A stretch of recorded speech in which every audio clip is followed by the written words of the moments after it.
اعوذ باللہ من الشیطان الرجیم بسم اللہ الرحمن الرحیم۔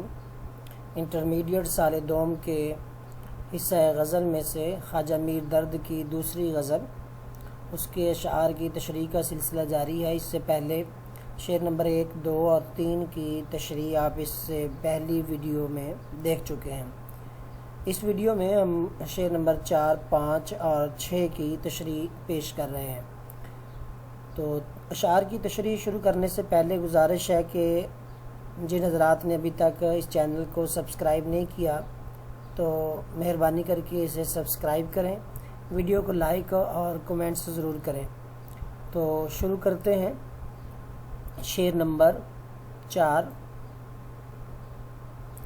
جوں شمع جمع ہوئیں گر اہل زباں ہزار،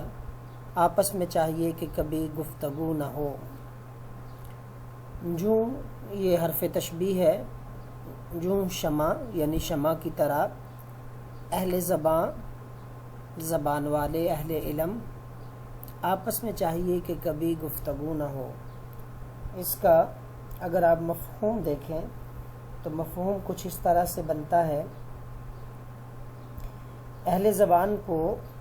مجلس میں بھی خاموشی اختیار کرنی چاہیے، جیسے کہ شمع جو زبان کی شکل کی ہوتی ہے وہ گفتگو نہیں کرتی، وہ خاموش رہتی ہے، اور جیسے اگر شمع ہزاروں بھی جل رہی ہوں تو وہ خاموش رہتی ہیں، تو اہل زبان کو بھی چاہیے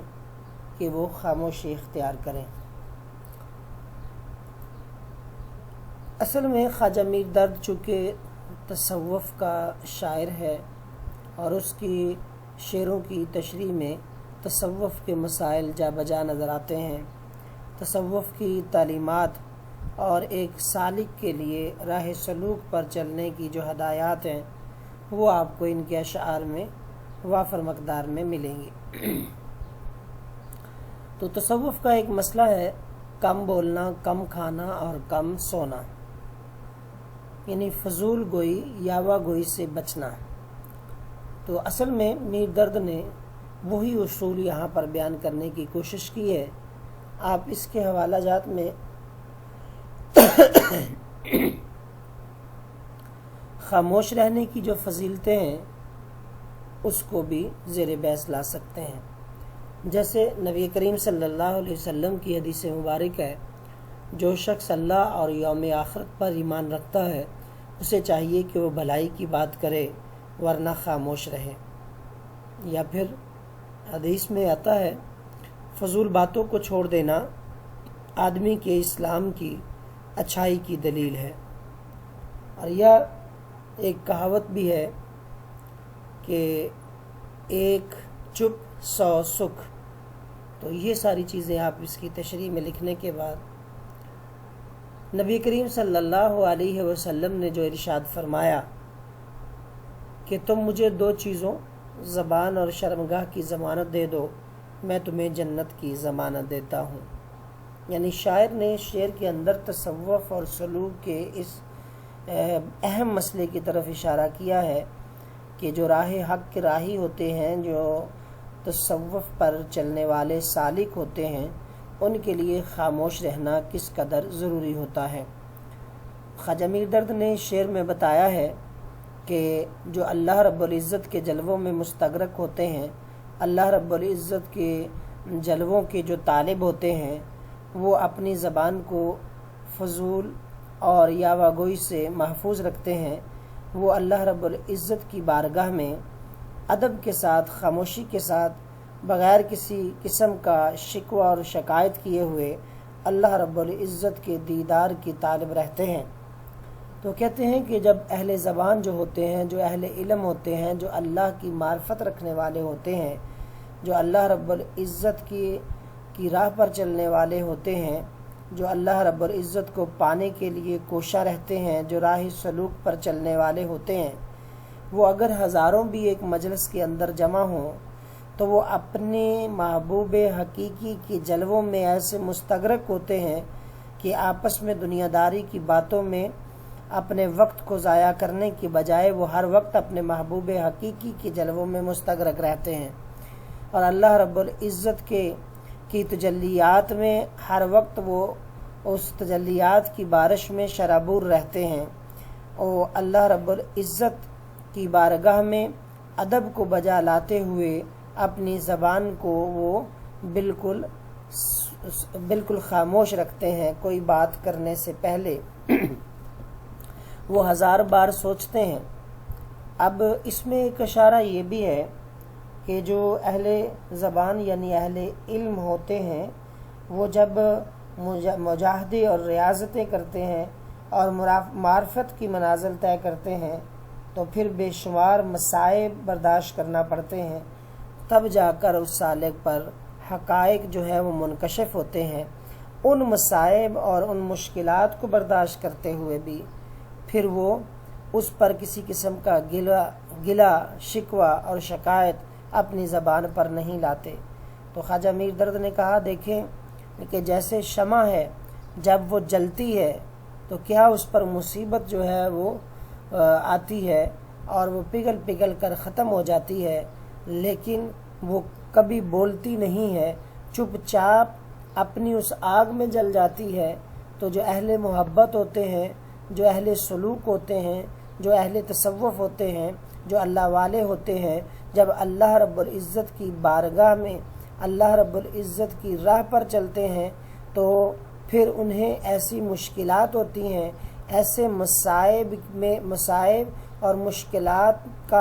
مشکلات کا آگ کا دریا ہوتا ہے جسے انہیں ڈوب کر جانا ہوتا ہے، اور وہ اپنی ان راہ عشق میں آنے والی مصیبتوں اور مشکلات کی آگ میں جل کر پگھلتے رہتے ہیں، لیکن پھر بھی اللہ کی بارگاہ میں شکوہ اور شکایت نہیں کرتے۔ اچھا، یہاں پر ایک بات اور بھی ہے کہ شمع کا جو شعلہ نکلتا ہے تو وہ دیکھیں اس کی جو شکل ہوتی ہے وہ زبان کی طرح ہوتی ہے، یعنی ہزاروں جب شمعیں جلتی ہیں تو گویا ان کا جو شعلہ نکل رہا ہے وہ ہزاروں زبانوں کی طرح ہوتا ہے، اور 1000 زبان ہونے کے باوجود بھی اس میں سے آواز نہیں نکلتی، اور وہ پگھلتے شمع جو ہے وہ ختم ہو جاتی ہے۔ تو اس کے اندر ایک درس یہ بھی ہے کہ جب وہ شمع جو ہے اس پر اس کا جو شعلہ ہے زبان ہے، اور زبان کے قائم مقام ہے، وہ زبان رکھنے کے باوجود بھی خاموش رہتی ہے۔ تو اسی طریقے سے چاہیے اہل علم کو، اسی طریقے سے چاہیے اللہ کی راہ پر چلنے والے کو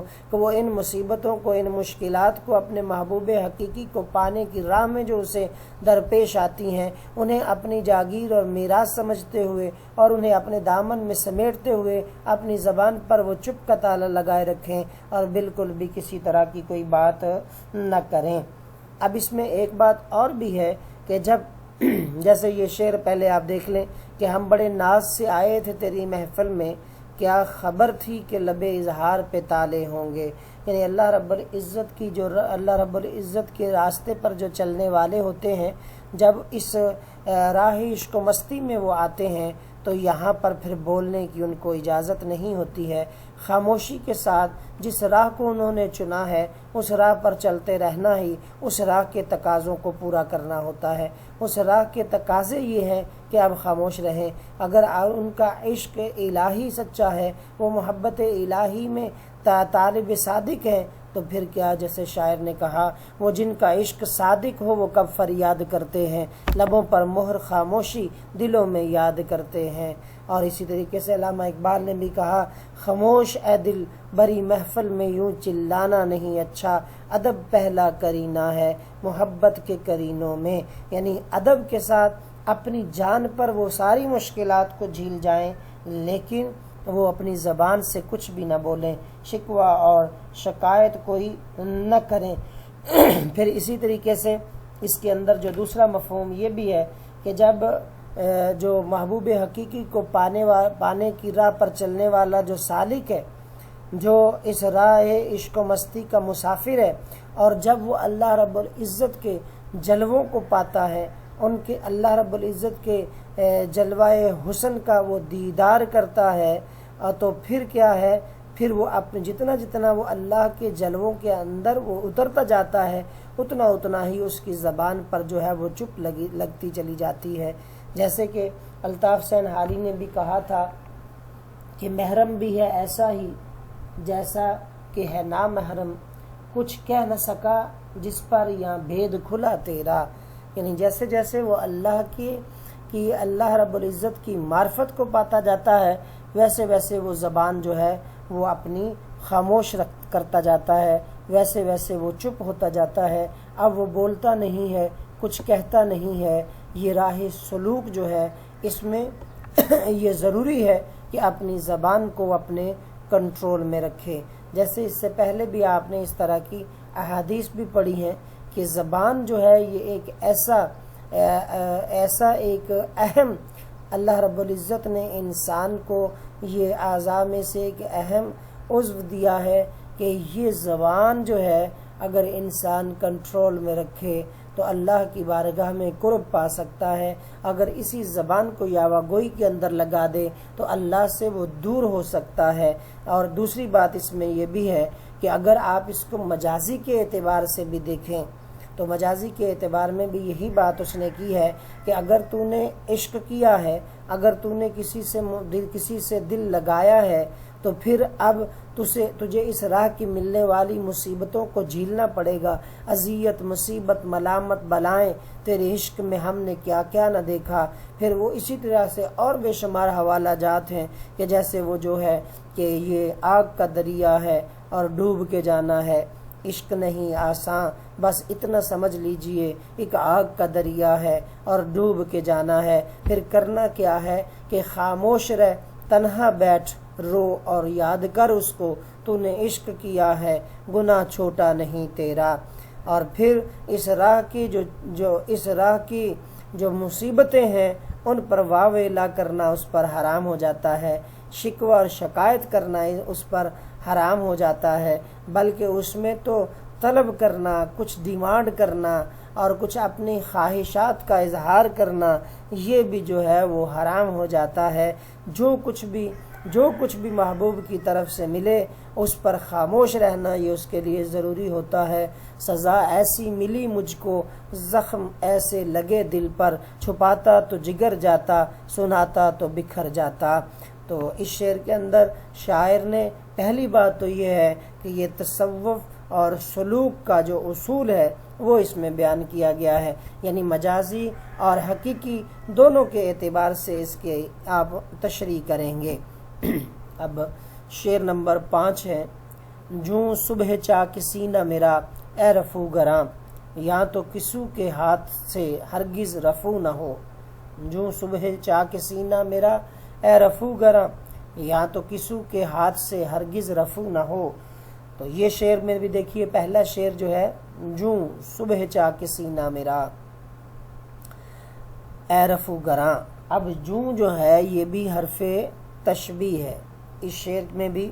پھر اس نے حرف تشبیہ کو استعمال کیا ہے. صبح چاک سینہ میرا، وہ کہتا ہے کہ جیسے جو صبح ہے ایسے ہی میرے گریبان کا چاک. یہاں مراد کیا ہے کہ جیسے جو رات ہوتی ہے اور رات جب رات کا سینہ چیر کر صبح جو طلوع ہوتی ہے، اسی طرح سے میرا جو سینہ ہے جیسے اس رات کے سینے کو چیر کر صبح کو طلوع ہونے سے کوئی روک نہیں سکتا، ایسے ہی میرا جو چاک گریبان ہے اس کو بھی کوئی سی نہیں سکتا. تو اس کا جو مفہوم ہے کہ وہ کہتا ہے کہ عالم عشق و مستی میں یعنی عشق و محبت کی حالت میں دل جو ہے وہ پارا پارا ہو جاتا ہے اور وہ لا علاج ہوتا ہے. اب اس چیز کو اس کو بیان کرنے کے لیے جو اس نے یہ اصطلاح استعمال کی ہے جو صبح چاک سینہ میرا اے رفو گراں، یا تو کسو کے ہاتھ سے ہرگز رفو نہ ہو. کہ اس شعر میں شاعر نے جنون و وارفتگی کی کیفیت کو جو پیش کیا ہے. جنون عشق کی انتہائی کیفیت ہے جب عاشق اپنا ہی گریبان اپنے ہاتھوں تار تار کرتا ہے، پھٹے ہوئے گریبان کی دھجیوں کو اپنے جنون کا پرچم بنا کر صحرا اور جنگلوں کی راہ لیتا ہے. چونکہ وحشت اور دیوانگی وسعت کا تقاضا کرتی ہے اسی لیے عاشق اور مجنوں صحراؤں اور جنگلوں کا رخ کرتے ہیں، اور کوئی پھر اس بات کو اس کی اس حالت کا کوئی مداوع نہیں کر سکتا کہ بات یہ ہے کہ سکون دل وحشی کا مقام کنج زندہ بھی نہیں، وسعت صحرا بھی نہیں، کہ جب انسان عشق و محبت میں جب اس کو بے قراری، بے چینی اور اضطرابی کیفیت ہے جب اسے ملتی ہے تو پھر اسے دنیا جہاں میں کہیں پر بھی سکون حاصل نہیں ہوتا ہے۔ اس کا جو دل جو جنونی کیفیت کے اندر ہے وہ کنج زندہ میں ہو، یعنی زندہ جیل میں قید کے کسی کونے میں بھی ہو تو وہ کونا چھوٹا ہونے کی وجہ سے بھی اسے کا دل کا جو ہے سکون حاصل نہیں ہوتا، اور اگر وہ صحراؤں میں چلا جائے اور وسعت صحرا اس قدر ہوتی ہے، یعنی وسیع وہ میدان میں بھی چلا جائے تو وہاں پر بھی وہ بیزار ہوتا ہے، وہ جنونی کیفیت اسے کہیں پر بھی چین سے بیٹھنے نہیں دیتی، اور جب اسے کہیں پر بھی سکون حاصل نہیں ہوتا ہے تو پھر وہ قہر درویش بر جان درویش کے مصداق پھر اپنے ہی گریبان کو وہ چاک تار کرتا ہے، اپنے ہی گریبان کو وہ چاک کرتا ہے۔ اور یہاں پر اس نے جو تشبیہ دی ہے کہ جیسے رات کا سینہ چیر کر صبح کو طلوع ہونے سے کوئی روک نہیں سکتا، کیونکہ جو صبح ہے اس نے آنا ہی آنا ہے۔ اب رات کے سینے کو چیر کر جیسے صبح آتی ہے کوئی اس کو روک نہیں سکتا، کوئی اس کا ایسا علاج نہیں ہے کہ صبح کو روک سکے۔ ایسے ہی وہ کہتا ہے ایسی جنونی کیفیت ہے میرے اندر بھی کہ میں اپنے گریبان کو جب چاک کرتا ہوں تو کوئی بھی رفو گر میرے اس گریبان کو وہ سی نہیں سکتا، اس کو رفو نہیں کر سکتا، چاک گریبان کرنے سے مجھے روک نہیں سکتا، کہ ایسی کیونکہ کیفیت ہی ایسی اس کے اندر طوفان برپا کیے ہوئے ہے، کوئی بھی اس کا علاج نہیں کر سکتا۔ ابن مریم ہوا کرے کوئی میرے دکھ کی دوا کرے کوئی، کہ کوئی بھی میرے اس دکھ کا درد کا مداوع کرنے کی اہلیت نہیں رکھتا۔ کہ وہ کہتا ہے کہ میں نے عشق و محبت میں ہمیشہ جو ہے اپنے گریبان کو چاک کیا، میں نے گریبان چاک کیا، تمام عمر رفو گر رہے رفو کرتے۔ یعنی عشق و محبت کے یہ وہ کیفیت ہے جس کیفیت سے عاشق صادق جو ہے وہ گزرتا ہے، اور دنیا کی جو رونق ہے اس سے دور وہ بھاگتا ہے، اور اپنے جو من کی اس کی لگی ہے اس میں وہ ہمیشہ وہ جلتا رہتا ہے، اور اسی طرح دنیا سے دور صحراؤں میں سینہ چاک کر کے وہ پھرتا رہتا ہے۔ اور اسی طرح جو یہ جنون کی جو ابتدائی شکل ہے کہ گریبان تار کرنا، اور اس تار گریبان کو سینا وہ اس کو مشکل ہی نہیں ناممکن بھی ہے، یعنی یہ وہ جنون ہوتا ہے جس کو سوزن عقل بھی نہیں سی سکتی۔ جنون کی حدوں پر دل کے ٹکڑے ہو جاتے ہیں، عقل گریباں کی دھجیاں رفو کرنے میں لگی رہتی ہے، اور دل کے ٹکڑوں کو جوڑنا اس کے بس میں رہتا ہی نہیں ہے، اور وہ ہر روز جو ہے جب بھی اس کو سی دیا جائے اور پھر وہ اس کو گریبان کو وہ چاک کر لیتا ہے، اور اس کا دل اصل میں اندر سے محبوب کے عشق میں زخمی ہو چکا ہوتا ہے۔ محبوب کا عشق جو ہے العشق تحرک ما سوی اللہ، العشق نارن، کہ عشق جو ہے وہ آگ ہے، اور یہ ایسی آگ ہے جو اللہ کے علاوہ ہر چیز کو جلا کے رکھ دیتی ہے۔ تو وہ کسی شاعر نے کہا مصحفی ہم تو سمجھے تھے کہ ہوگا کوئی زخم، مصحفی ہم تو سمجھے تھے کہ ہوگا کوئی زخم، تیرے دل میں تو بہت کام رفو کا نکلا۔ یعنی اس کا دل جو ہے وہ چھلنی ہوتا رہتا ہے، اس کا دل جو ہے وہ زخمی ہوتا رہتا ہے، اور اس کا گریبان جو ہے وہ تار ہوتا رہتا ہے۔ گریبان کے چاک رفو کر سکتے ہیں، مگر یہ کہاں ممکن ہے کہ کوئی ہمارے سینے کے چاک رفو کر سکے؟ یہ کام کسی رفو گر کے بس کا کھیل نہیں ہے، یہ کوئی عام چاک نہیں، یہ وہ چاک ہے جو درد بری آہوں اور سسکیوں کے نتیجے میں سینے میں وجود میں آتے ہیں۔ جب کوئی اس درد کا اندازہ ہی نہیں کر سکتا تو پھر اس درد کی دوا کرنا اور اس چاک کو بھرنا یا سینا تو یہ کسی کے بس کی بات نہیں ہوتی ہے۔ گویا اس شعر کے اندر شاعر نے جو عاشق صادق کو عشق میں جنونی کیفیت حاصل ہوتی ہے اس کیفیت کو بیان کیا ہے کہ جو جس تن لاگے سو تن جانے، جس پر بنی ہوتی ہے وہی سمجھتا ہے، وہی جانتا ہے، دوسرا اس کا مداوع نہیں کر سکتا ہے۔ اسی طریقے سے آپ دیکھتے ہیں اس کا آخری شعر ہے، اے درد زنگ صورت اگر اس میں جا گرے، اہل صفا میں آئینہ دل کو رو نہ ہو۔ اے درد یہ مقطع ہے، زنگ صورت اگر اس میں جا گرے، زنگ کی صورت اس میں جا گرے، کہاں جا گرے؟ اہل صفا میں آئینہ دل کو رو نہ ہو۔ اگر دل میں زنگ کی صورت لگ جائے، دل میں کوئی زنگ لگ جائے تو پھر اہل صفا یعنی جو صفائے باطن کی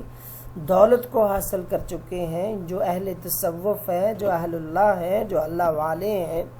جو تزکیہ نفس صفائے باطن حاصل کر چکے ہیں، تو وہ کہتا ہے ان میں آئینہ دل کو رو نہ ہو۔ جو دل کا شیشہ ہے جس میں زنگ کی صورت جا کے لگ گئی ہے تو وہ پھر اہل صفا کے سامنے نہیں کیا جا سکتا۔ یا پھر دوسرا معنی، روح کا معنی یہاں چہرہ بھی، یا پھر دوسرا معنی کامیابی کا ہے کہ وہ اہل تصوف میں، اہل اللہ میں، اللہ والوں کی جماعت میں پھر وہ کامیاب نہیں ہو سکتے، یا پھر وہ اہل صفا میں اپنا چہرہ نہیں دکھا سکتے۔ ایسا دل لے کر آپ اس راہ پہ نہیں چل سکتے کہ جس دل میں زنگ ہو۔ اب دلوں کا زنگ کیا ہے؟ دلوں کا زنگ یہ ہے کہ وہ جو دھبا ہے انسان کے دل پر اللہ رب العزت کی محبت کے علاوہ دوسری محبتوں کے جو دھبے ہیں، اللہ رب العزت کی عبادت کے علاوہ جو دوسروں کی یوں سمجھے کہ جو شرک ہے، یعنی اللہ رب العزت کا جو مقام اور مرتبہ ہے اس مقام اور مرتبے کو کسی دوسرے کو سمجھنا یہ شرک ہوتا ہے اور یہ ظلم ہے۔ اور ان الشرک لظلم عظیم، ظلم اصل میں کیا ہوتا ہے؟ ظلم ہے کہ کسی ایک چیز کو جہاں پہ اس چیز کو رکھنے کا محل ہے اس چیز کو وہاں رکھنے کی بجائے کسی دوسری جگہ رکھنا، اس کو ظلم کہتے ہیں۔ اب شرک ظلم کیسے ہے کہ یعنی وہ صفتیں جو اللہ کی ذات کی ہیں اس کو آپ کسی دوسرے وجود میں سمجھیں یا رکھیں تو اس کو ظلم کہیں گے۔ اور ان الشرک لظلم عظیم، بے شک شرک ظلم عظیم ہے۔ اور جب انسان شرک کرتا ہے تو پھر اس کا جو دل ہے وہ صفائے باطن حاصل نہیں کر سکتا، وہ تزکیہ نفس حاصل نہیں کر سکتا۔ نبی کریم صلی اللہ علیہ وسلم نے ارشاد فرمایا کہ بندہ جب کسی گناہ کا ارتکاب کرتا ہے تو اس کے دل پر ایک سیاہ دبا پڑ جاتا ہے، پھر ہر گناہ کے بعد یہ دبا بڑھتا جاتا ہے تاکہ دل سیاہ ہو جاتا ہے۔ یعنی جب انسان گناہ کرتا ہے تو اس کے دل پر ایک سیاہ دبا لگتا ہے، اگر وہ توبہ کر لے تو وہ سیاہ دبا ختم ہو جاتا ہے، لیکن اگر وہ توبہ نہیں کرتا اور بغیر توبہ کیے ہوئے پھر دوسرا گناہ کرتا ہے تو وہ دبے کے ساتھ ایک اور دبا لگ جاتا ہے، پھر اس کے تیسرا گناہ کرتا ہے، اس کے ساتھ پھر ایک اور سیاہ دبا لگ جاتا ہے۔ اسی طرح سے گناہ در گناہ کرتا جاتا ہے اور پورے کا پورا دل جو ہے پھر وہ سیاہ ہو جاتا ہے، اور دل کا سیاہ ہو جانا دل کا مردہ ہو جانا ہے، اور جب دل مردہ ہو جاتا ہے تو پھر صفائے باطن اس کے لیے مشکل ہو جاتا ہے، پھر تزکیہ نفس حاصل کرنا اور نفوس قدسیہ میں اس اپنا شمار کرنا اس کے لیے مشکل ہو جاتا ہے۔ اہل دل اہل صفا کے سامنے پھر وہ شرمندہ ہو جاتا ہے، کیونکہ وہ دل مردہ جب ہوتا ہے تو دل زندہ والوں کے مجلس میں اس کا شمار نہیں ہو سکتا۔ علامہ اقبال نے کہا تھا، دل مردہ دل نہیں اسے زندہ کر دوبارہ، یہی ہے امتوں کے مرض کہن کا چارہ۔ تو کہتے ہیں جو دل مردہ ہو جاتا ہے، جو دل سیاہ ہو جاتا ہے گناہوں کے دھبوں سے، دل میں دل جو ہے وہ مردہ ہو جاتا ہے، یہ دل پھر دل نہیں رہتا، اسے دوبارہ زندہ کیسے کیا جاتا ہے؟ الا بذکر اللہ تطمئن القلوب، اللہ کے ذکر سے پھر دلوں کو زندہ کیا جاتا ہے۔ اللہ کے ذکر کی ضربوں سے دل کے اس سیاہی کو دھویا جاتا ہے، اس زنگ کو اللہ کی ضربوں کے ساتھ، لا الہ الا اللہ کی ضربوں کے ساتھ، ذکر الہی کی ضربوں کے ساتھ اسے جو ہے وہ صاف کر کے چمکایا جاتا ہے۔ وہ کہتا ہے یہی ہے امت کے مرض کہن کا چارہ، یہ جو پرانی مرض ہے اس کا علاج صرف اور صرف یہی ہے کہ اپنے دل مردہ کو زندہ کر لیا جائے۔ جب دلوں کو دھو لیا جائے، دلوں کو صاف کر لیا جائے تو تزکیہ باطن اسے حاصل ہو جاتا ہے۔ جب تزکیہ باطن اسے حاصل ہوتا ہے، جب وہ دل کا شیشہ صاف کر لیتا ہے تو چاروں طرف سے صورت جانا ہو جلوہ گر، دل صاف ہو تیرا تو ہے آئینہ خانہ کیا۔ وہ کہتے ہیں دل ایسا شیشہ ہے، اگر اس میں زنگ لگ جائے تو پھر ناکام، اللہ کی بارگاہ میں کامیاب نہیں ہو سکتے، اللہ کی بارگاہ میں اس دل کو پیش نہیں کر سکتے، کامیاب نہیں ہو سکتے۔ لیکن اگر دل صاف ہو تو پھر دل ایسا شیشہ ہوتا ہے کہ اسے چاروں طرف پھر اپنے محبوب حقیقی کی صورت نظر آتی ہے۔ وہ زمین کو دیکھتا ہے تو اللہ کے جلوے نظر آتے ہیں، آسمان کو دیکھتا ہے اللہ کے جلوے نظر آتے ہیں، پہاڑوں کو دیکھتا ہے اللہ کے جلوے نظر آتے ہیں، سمندروں کو دیکھتا ہے اللہ کے جلوے نظر آتے ہیں، دریاؤں ندی نالوں کو دیکھتا ہے اللہ کے جلوے نظر آتے ہیں، فصلوں کھیتوں کھلیانوں کو دیکھتا ہے اللہ کے جلوے نظر آتے ہیں، چاند اور ستاروں کو دیکھتا ہے اللہ کے جلوے نظر آتے ہیں، پرندوں چرندوں کو دیکھتا ہے اللہ کے جلوے نظر آتے ہیں، کلیوں اور پھولوں کو دیکھتا ہے اللہ کے جلوے نظر آتے ہیں۔ لیکن یہ سب کب ہوتا ہے؟ کہ جب دل صاف ہو جاتا ہے۔ جب اگر دل میں زنگ کی صورت لگ جائے تو پھر اسے کچھ بھی نظر نہیں آتا، پھر اسے دل بینا حاصل نہیں ہو سکتا۔ دل بینا حاصل اسے ہی ہوتا ہے، نور بصیرت اسے حاصل ہوتا ہے جو اپنے دل کو صاف رکھے۔ اور دل کو صاف رکھنے کا ایک ہی طریقہ ہے کہ صرف اور صرف محبوب حقیقی کے جلووں کو اپنے دل میں جگہ دے، محبوب حقیقی کی محبت میں حائل ہونے والے ساری کی ساری محبتوں کو وہ جو ہے اپنے دل سے نکال دے اور اسے اپنے محبوب حقیقی کی محبت کی چوٹوں سے اسے چکنا چور کر لے۔ تو جب اللہ کے محبت میں وہ اپنے دل کو توڑ لے گا، اپنے محبت کو چکنا چور کر لے گا، تو علامہ اقبال نے کیا کہا؟ تو بچا بچا کر نہ رکھ اسے، تیرا آئینہ ہے وہ آئینہ کہ شکستہ ہو تو عزیز تر نگاہ آئینہ ساز میں۔ یعنی یہاں پر اس نے یہ بتایا ہے کہ اگر اللہ رب العزت کی محبت کو پانا ہے تو پھر اپنے دل کو صاف رکھنا پڑے گا، اپنے دل میں اللہ رب العزت کے جلووں کو جگہ دینا پڑے گی۔ یہ اللہ سے رب العزت سے محبت کرنا کوئی آسان نہیں ہے، اس میں یہ اہل دل کا کام ہے۔ کتاب عشق کی پڑھ کر نہ سمجھ خود کو عاشق، یہ دل کا کام دل والوں کو کرنے دو تو اچھا ہے۔ کتاب عشق کی پڑھ کر نہ سمجھ خود کو عاشق، یہ دل کا کام دل والوں کو کرنے دو تو اچھا ہے۔ یعنی اللہ رب العزت کی محبت جو ہے یہ دل والوں کا کام ہے، اور جس نے اپنے دل کو صاف کیا ہے، جو اپنے دل کو صاف کر کے اللہ رب العزت کی بارگاہ میں اپنے محبت کی درخواست لے کر جاتا ہے تو اللہ اسے اپنے محبت کی تجلیات عطا کر دیتا ہے۔ پھر ان تجلیات کی روشنی میں انسان پر ہر ایک چیز جو ہے وہ واہ ہو جاتی ہے۔ اتقوا من فراست المومن فإنہ ینظر بنور اللہ، پھر وہ اللہ کے نور سے دیکھتا ہے۔ لیکن یہ کب؟ یہ جو میں نے حدیث پڑھی ہے، اتقوا من فراست المومن، مومن کی فراست سے ڈرو، فإنہ ینظر بنور اللہ، کیونکہ وہ اللہ کے نور سے دیکھتا ہے۔ تو پھر اپنے یعنی یہاں پر یہ بتایا گیا ہے کہ اپنے دل کو صاف کرنا، اپنے دل کو صاف کرنا، اللہ رب العزت کے مقابلے میں آنے والی ساری محبتوں کو نکال پھینکنا۔ اگر ایسا نہیں کر سکتے تو پھر اہل صفا میں آپ کامیاب نہیں ہو سکتے، پھر اہل صفا میں تمہاری کامیابی تم سے کوسوں دور ہو جاتی ہے۔ اپنی قلبی علائشوں کو ختم کر کے بغض، کینہ، حسد، تکبر، ریاکاری، اس ساری سب کو دل سے خرچ کے نور الہی کے جلووں کے لیے جگہ بناؤ، پھر اللہ رب العزت کے جو جلوے ہیں وہ تیرے دل میں سما جائیں گے۔ لیکن جب تک اب دل کو پاک نہیں کرتے تو تب تک مقصود حاصل نہیں ہو سکتا۔ پھر جیسے بلے شاہ صوفی شاعر نے کہا تھا کہ بلے نو لوکی متی دین بلے نو، بلیا جا وچ مسیتی کچھ نہیں لبدا، جے دلوں نماز نہ نیتی، باہروں پاک ہویا کی بننا، جے تیرے اندروں نہ گئی پلیتی۔ یعنی باہر کی صفائی کی بجائے صفائے باطن میں کوشش کرنا جو ہے وہ انسان کو اللہ کا قرب عطا کرتا ہے۔ تو اسی کے ساتھ خواجہ میر درد کی یہ دوسری غزل کے تمام اشعار کی تشریح جو ہے وہ مکمل ہوتی ہے۔ امید کرتا ہوں کہ یہ لیکچر آپ کے لیے مفید ثابت ہوگا۔ تو آخر پر وہی گزارش جو میں نے شروع میں کی ہے کہ اگر ابھی تک یہ چینل سبسکرائب نہیں کیا تو چینل کو سبسکرائب کر لیں،